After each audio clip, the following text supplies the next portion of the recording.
Bonjour, ici Fury93 et nous voici dans l'épisode 3 de Ark.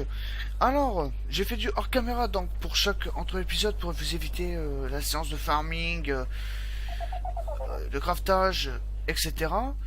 Alors, qu'est-ce qu'il y a de nouveau? La salle du Triceratops, donc comme vous pouvez remarquer à l'inventaire, en une demi-heure, voilà ce que ça farm, hein, je vous fais vraiment un petit résumé. J'ai fini ma maison en bois, qui m'a pris pas mal de temps, mais voilà. Maintenant c'est plus spacieux, maintenant il y a de la place pour peut-être faire un deuxième étage. Je sais pas, vous me dire si ce serait bien ou sans plus quoi. Alors je me suis crafté l'atelier et le four. Comme l'épisode précédent, je vous ai dit qu'avec Claire je pourrais pas tamer des T-Rex, donc soyez indulgents. Enfin, généreux quoi. Je me suis crafté l'arbalète, voilà. Ce qui augmente la facilité à farmer, à tamer, à endormir un dinosaure et à m'attaquer, peut-être par la suite à tamer des dinosaures aquatiques et, et plus gros comme le T-Rex, Spino, Brontosaure aussi, hein, et dans cette famille-là, des gros dinosaures. Et l'efficacité de torpeur est beaucoup plus élevée que l'arc. Comme je vous avais expliqué, tout dépend des dégâts. Voilà. Alors aujourd'hui, nous allons partir à la quête d'apprivoisement l'apprivoisement de Pteranodon et d'un Airbir. Alors, on va commencer par le plus dur, par le plus sportif. Non. Si. Non. Non, je vais plutôt commencer par le Pteranodon. C'est une meilleure idée, je pense, parce que là, l'Airbir, quand vous allez comprendre ce que c'est, la difficulté de tamer un dinosaure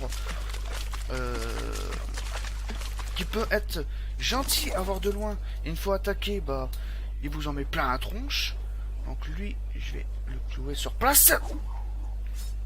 Voilà. Et non, mon pote. Alors, la logique de Ark, je t'ai cloué les pattes, mais tu ne peux plus voler. Voilà. Donc, comme je vous ai dit précédemment, l'arbalète, c'est très fort. Voilà. Et niveau 35, une arbalète en pleine tête. Enfin, un carreau d'arbalète en pleine tête, et voilà. Il est à terre. Remarque, il y a une part de logique dans tout ça, parce que c'est vrai que quand un oiseau... Enfin, je sais pas si vous avez déjà vu dans les documentaires, mais un oiseau, s'il a une patte blessée, il aura plus de mal à s'envoler. Et pour qu'il ait une prise d'envol pour pouvoir aller dans les airs, eh bien, comment dire, eh bien, il aura du mal à prendre son envol. Alors, je vais commencer la séance de farming. Je fais une ellipse. À tout à l'heure. Les amis, c'est bon, j'ai tamé le pteranodon. Alors, petite explication. Alors, on était dans le noir, donc je pensais que ce serait préférable d'attendre qu'il fasse jour pour vous le montrer. Ok, pourquoi il me suit lui? Alors oui, alors il y a eu un bug. Il y a eu un bug pendant le farming. Alors je me suis promené avec mon parasaure. Et il y a eu un gros crash de... Enfin, il y a eu un crash, non. Je veux dire la vérité, il y a eu une coupure de courant. Donc c'est-à-dire que j'étais avec mon parasaure. Je me prenais dans un territoire parce qu'il y avait des raptors, tout ça, pour voir ce que je pouvais vous présenter après. Et il est mort. Voilà. Donc j'ai dû entamer un autre. Et vu que j'ai monté de 0,1 point la difficulté du jeu, c'est-à-dire que tous les dinosaures ont des niveaux un petit peu plus élevés. Lui était niveau... Il était niveau 37, un truc comme ça. Voilà, donc le Pteranodon 53, hein, voilà, il y a quand même du respect à voir. Donc, voilà. Maintenant, passons à la suite du programme. Allons chercher un... Merde, je l'ai frappé? Non. Ah non, je l'ai pas frappé apparemment. Bon, bah, écoute, tant mieux. Alors, un Airbir, je sais où ce qu'il y en a généralement. Mais s'il n'y en a pas ici, j'en chercherai un peu plus loin, c'est pas dramatique. Tout à l'heure, quand je me suis promené, j'en ai vu un dans les parages. Ah bah voilà. Il était bloqué derrière un rocher, le petit coquin, bah voilà. Tout s'explique, tout s'explique. Alors voilà, me balance pas en dehors. Merci, t'es gentil. Il est où? Il est là. Je tire ici. Ok. Voilà. J'ai déclenché la guerre.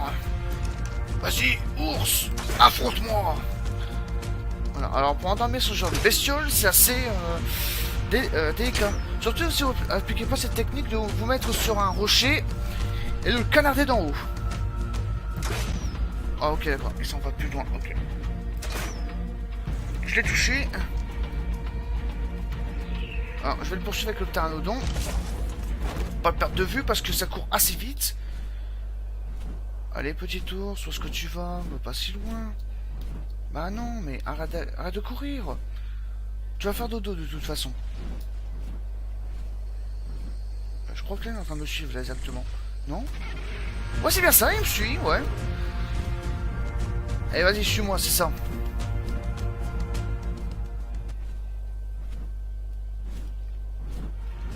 Ah, c'est bon, j'ai toujours aggro. Positionné sur un rocher, ouais voilà. Ce rocher est impeccable. Ça je pourrais le... Voilà. Ah mais il est en bas. Tiens, cadeau. Par contre, cette fois-ci, tu te barres pas, t'es gentil.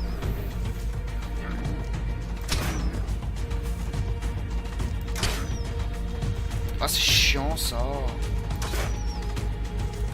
Raté. Touché. Ah, mais le problème, c'est qu'il se barre tout le temps, ça va être un peu chiant, quoi. Bon. Ah, mais c'est comme ça que ça se passe, la chasse, hein, avec certains dinos, hein. Quand ils sont trop endormis, ils se barrent, ils courent très vite. Et par la suite, bah, vous dites, mais comment je vais faire pour le choper, quoi. Donc, je vais me poser là. Ah. Je crois qu'il a... Je crois que c'est coincé dans un arbre. C'est pas plus mal. Ah, mon cochon, qu'est-ce qui t'arrive? Ah, non, mais arrête de te barrer, c'est bon. Stop. Ouais, fais pas demi-tour. Bon. J'espère que je peux pas perdre de vue. L'internodon est là-bas.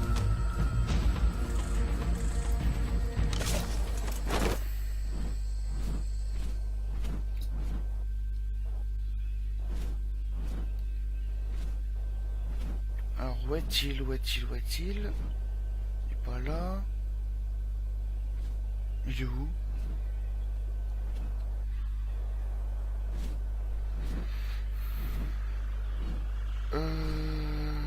Ouais. D'accord. J'espère que c'est pas endormi en cours de fuite, parce que si on peut le retrouver, ça va être un peu tendu quand même. Bon.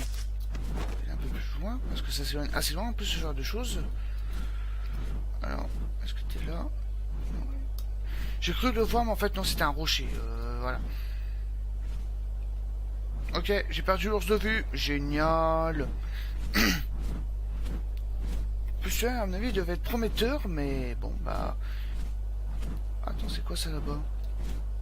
Ça, c'est un carbo, si je dis pas de conneries. Un carbo, une hémisse. Non, c'est une queue. Donc, queue, non, c'est un parasaure, ça. Diplodocus, ok. D'ailleurs, Beer, tu fais chier, là, quand même. Réapparais. Bah, toi, c'est un vrai ours. Enfin, en même temps, vu ma tactique de me battre contre lui, il est pas très légal non plus, quoi. Je me mets sur un rocher, le mec, il... Enfin, l'ours, il... Ah bah tiens, le voilà.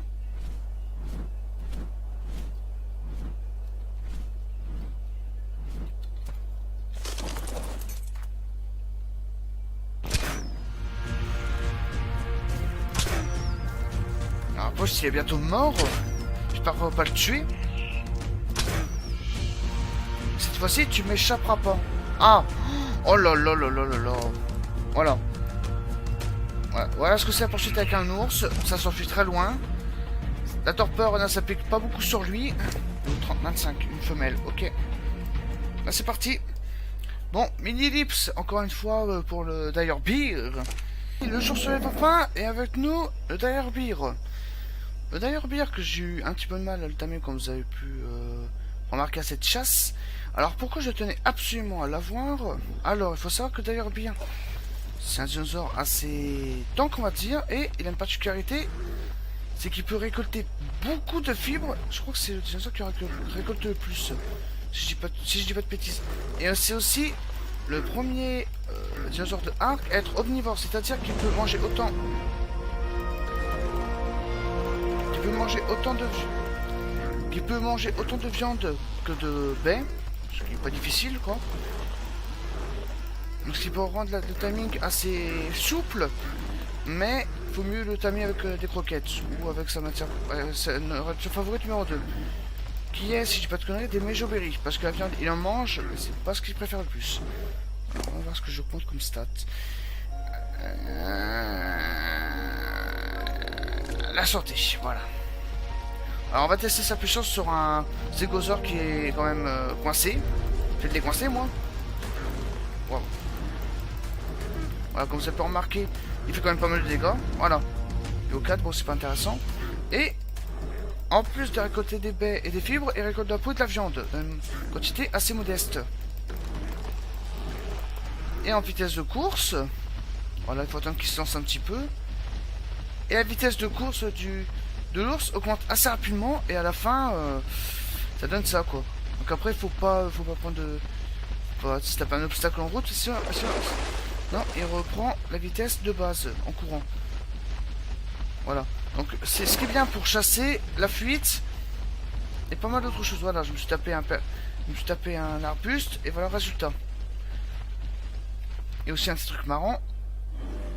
Voilà, une petite provocation. Hein. Il est beau quand même. Enfin, il est belle, pardon. Allez, je vais rentrer à la maison. Je vais pas prendre Cristaux Blanc parce que les ressources sont de base. Et je pense plus en avoir besoin. Voilà. Voilà.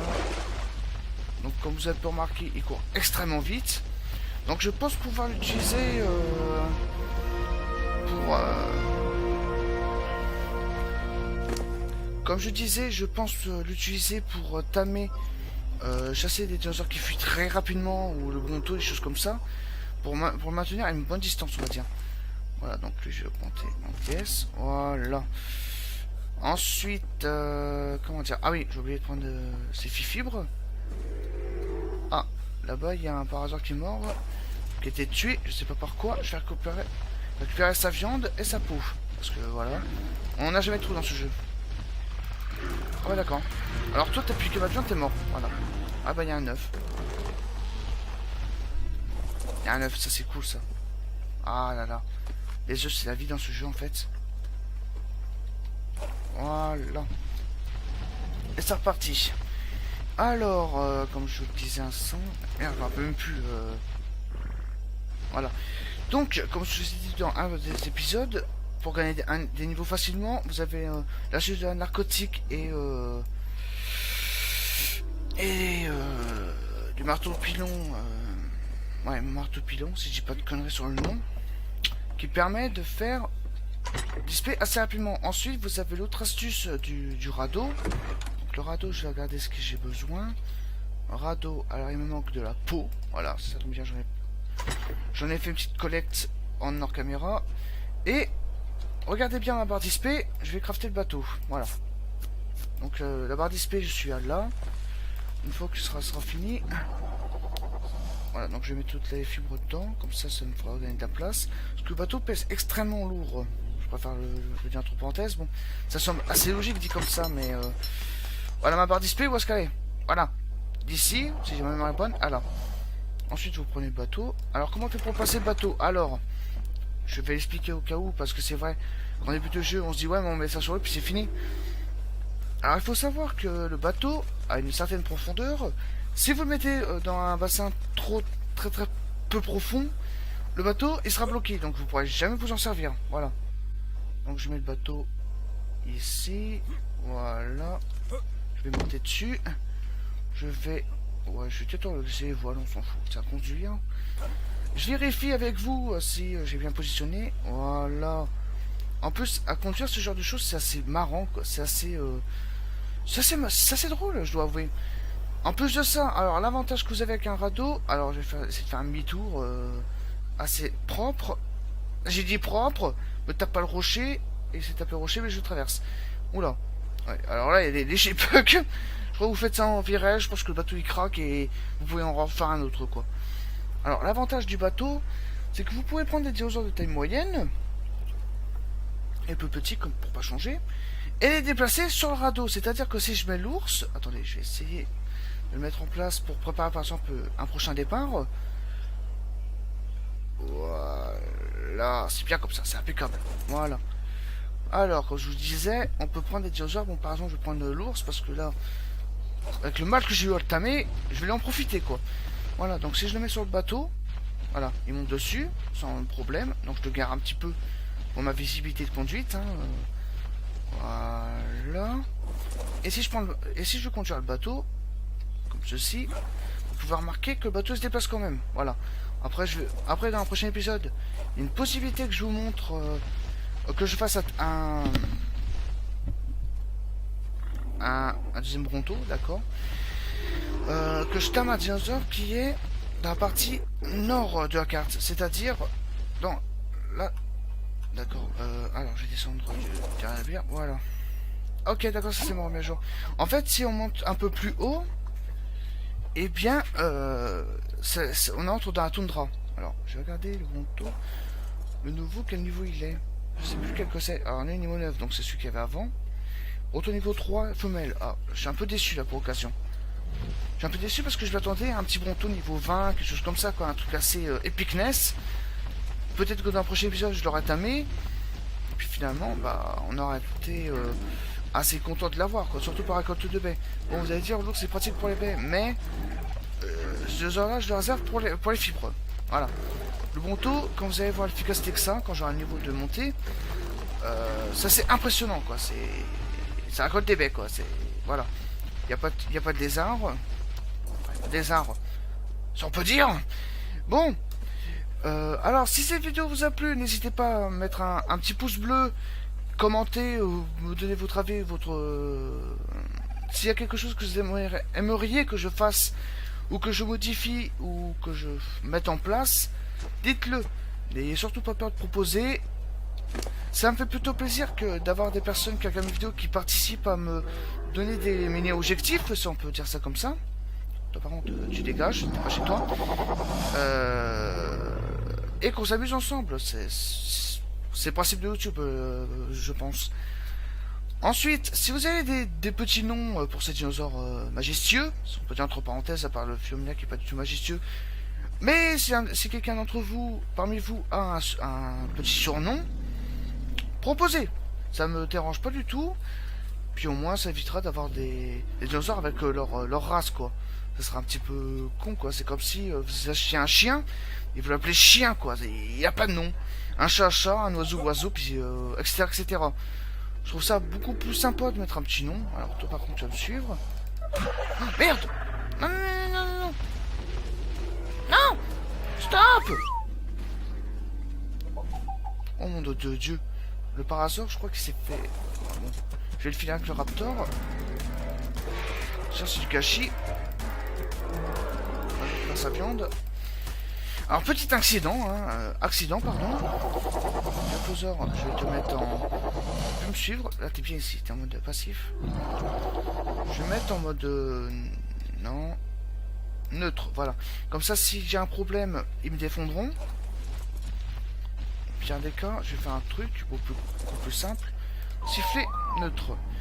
Toi, t'es un odon, tu vas rester passif. Pourquoi? Parce que j'ai pas envie que tu fasses pas les combats, que tu meurs bêtement et que je dois en entamer un autre. Par contre, les brontosaures, vous êtes bien mignons, vous êtes bien beaux, mais venez pas piétiner sur ma maison, s'il vous plaît. Hein, c'est moi chez moi ici.